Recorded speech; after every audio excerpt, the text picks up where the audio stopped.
Fall forward, spring back. It was the first Friday in November.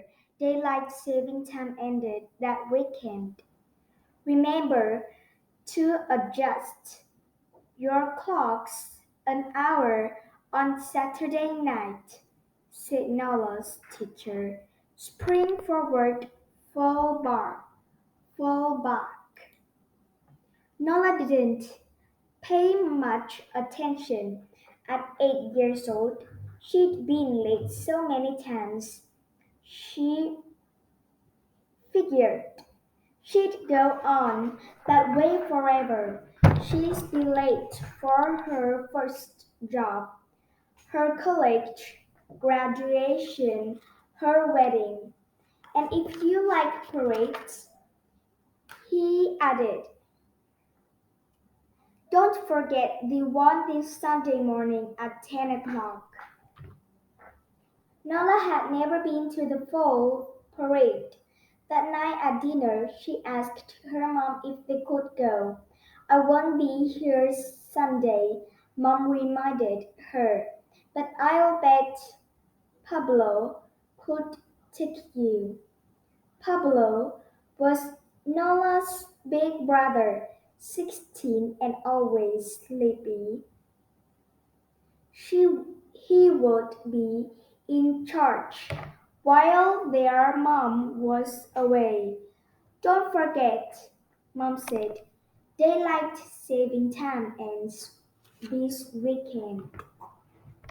I don't really get it, Nala confessed. Are we actually saving daylight or just moving it around? Nola's mom smiled. Moving it around, she said. In, in November, we set our clocks back an hour so the sun rises earlier in the morning, or seems to, and sets earlier in the evening. In March, we do just opposite and the sun sets later. Wild stuff, Pablo yawned. Saturday morning, their mom kissed they both goodbye and drove to the airport. That night, as Nala got in bed, she thought back to her teacher's instructions. Spring forward, fall back. Or was it fall forward, spring back? Fall forward sounded better, so she set her clock forward an hour. Just like that, it was past her bedtime. She was late again. Tam, Nola sighed, is not my friend.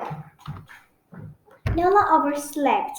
The next morning, when she woke, her clock said 10:15. She ran and rustled her brother out of bed.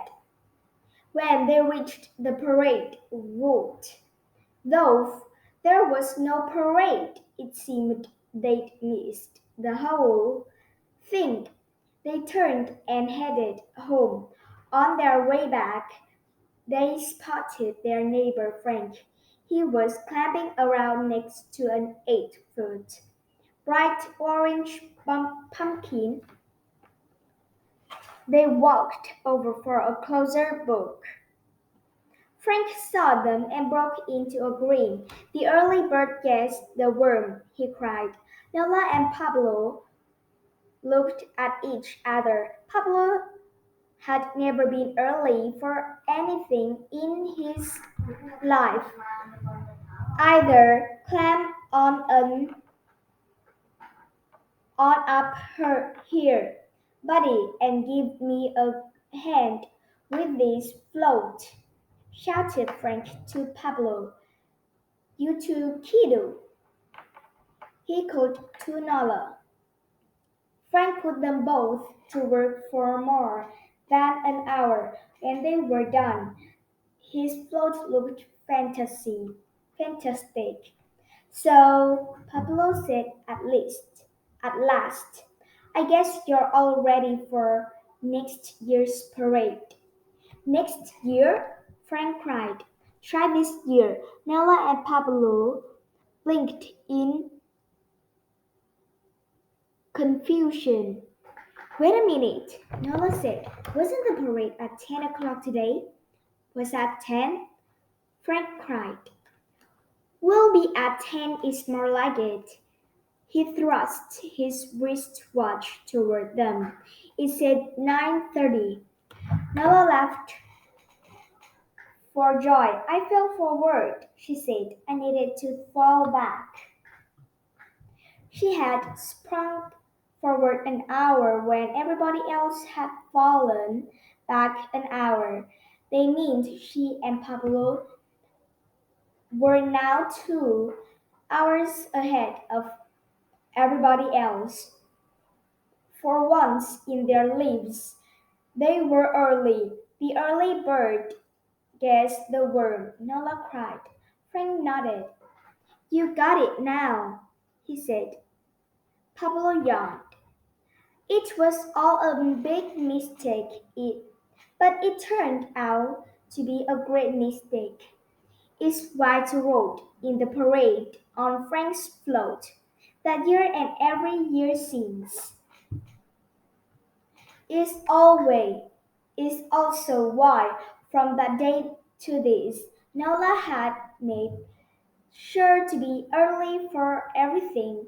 2 minutes early though not 2 hours.